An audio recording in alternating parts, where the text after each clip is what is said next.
$30 million. Gone. They never found them. March 31st, 2024. Easter Sunday. Los Angeles. Sylmar neighborhood. Industrial area. Quiet. There's a building there. Doesn't look like much. Just another warehouse. But inside, GardaWorld, one of the world's biggest cash management companies. They handle money for banks, businesses, ATMs across Southern California. And in that building, vaults filled with cash. Easter Sunday night. The facility is closed. Minimal security. Thieves break in. Nobody knows how many. Maybe 2, maybe 5. Reports vary, but they knew exactly what they were doing. First, they breached the building, bypassed alarms. Then they went deeper, found a vault room. Now, these aren't normal safes. These are industrial vaults. Thick steel, complex locks, designed to be impenetrable. The thieves cracked it anyway. Took them hours, but they got in. Inside, pallets of cash, stacks and stacks, mostly 20s, some hundreds. They loaded it up, probably used bags, maybe a cart, and then they left. By the time the sun came up on Easter morning, they were gone. The facility didn't discover the theft until Monday morning. April 1st, employees showed up for work, went to access the vault, and realized someone had been there. They recounted, between $25 million and $30 million. Missing. Just gone. Within hours, the FBI was involved. This wasn't just robbery. This was one of the biggest cash heists in U.S. history.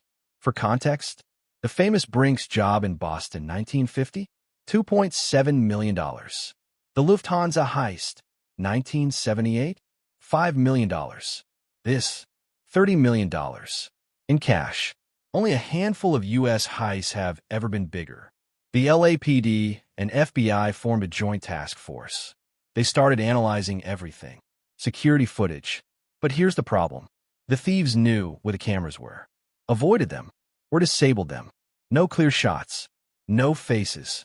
Investigators checked for forced entry. Found evidence of tampering. But no obvious break-in point. Meaning, these weren't amateurs. They'd done research. Studied the building. Knew the layout. Knew when to hit it. Easter Sunday. Skeleton crew. Minimal security. Perfect timing.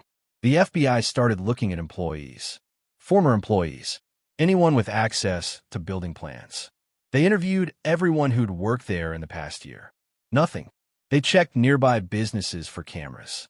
Traffic cams. Anything that might have caught the thieves leaving. Nothing useful. Whoever did this. They were careful. Professional. And they vanished. By May 2024, the trail was cold. No arrests.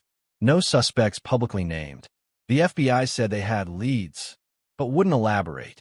GardaWorld offered a reward. Didn't say how much. And the $30 million? Still missing. So how did they do it? Theory 1. Inside job. Most investigators think someone on the inside helped. Why? Because breaking into a GardaWorld vault from the outside is nearly impossible. You need to know the building layout, security camera locations, vault access codes or bypass methods, guard schedules, the best time to strike. That's insider knowledge. Detectives focused on employees, especially anyone who'd quit recently or been fired. But here's the problem. GardaWorld vets their employees heavily. Background checks, drug tests, constant monitoring. If it was an inside job, that person covered their tracks perfectly. Theory 2. Professional crew. Some think it was an experienced crew. People who've done this before. There are groups, mostly in Eastern Europe and South America, that specialize in cash depot heists. They study targets for months, plan every detail, hit fast and vanish. But those groups usually get caught eventually. Someone talks. Someone spends too much. Someone gets sloppy. So far, nobody's talked. Theory 3. The money's still hidden. This is what the FBI thinks. $30 million in cash is heavy. Really heavy. If it's in 20s, that's about 3,300 pounds. Over 1.5 tons. You can't just walk into a bank and deposit that. You can't spend it without raising red flags. So, where is it? Buried somewhere. Hidden. Waiting. The thieves are probably waiting years.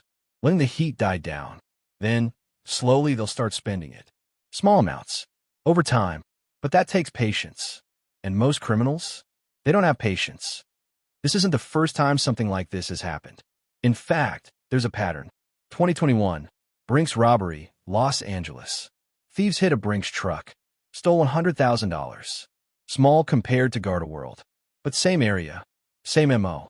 Never solved. 2022, GardaWorld robbery, Canada. Armed robbers hit a GardaWorld depot in Toronto. Got away with millions in cash and gold. Arrested months later, but not before they'd hidden most of it. 2023, Dunbar Armored, New York. Break-in at a cash facility. $2 million stolen. Still unsolved. See the pattern? Cash facilities are being targeted. More and more. Why? Because cryptocurrency is traceable now. Digital money leaves a trail. But cash is anonymous. You can't trace it, can't freeze it, can't seize it remotely. It's the perfect target. And these thieves knew that. As of February 2026, the Easter Heist remains unsolved. No arrests, no recovered money. The FBI says the case is still active, still investigating, but they've gone quiet. GardaWorld tightened security, added cameras, changed procedures, but the damage was done. $30 million. Gone. And somewhere out there, the thieves are sitting on it. Maybe they've spent some, small amounts, carefully, or maybe it's buried in the desert, waiting, or maybe they're smarter than anyone thinks, and they'll never get caught. There's a saying in law enforcement, the perfect crime is the one you never hear about. Well, we heard about this one, but only because GardaWorld had to report the loss. If the thieves are smart, they're living normal lives, working normal jobs, and every few months, they dig up a little bit of cash, pay for things, slowly, carefully, and nobody notices, because $30 million? You can make that last a lifetime, if you're patient. And whoever did this, they've been patient so far. Easter Sunday, 2024, $30 million. The biggest cash heist in Los Angeles history. And nearly 2 years later, still unsolved. This is the story of the Easter Heist. The thieves are still out there, and so is the money.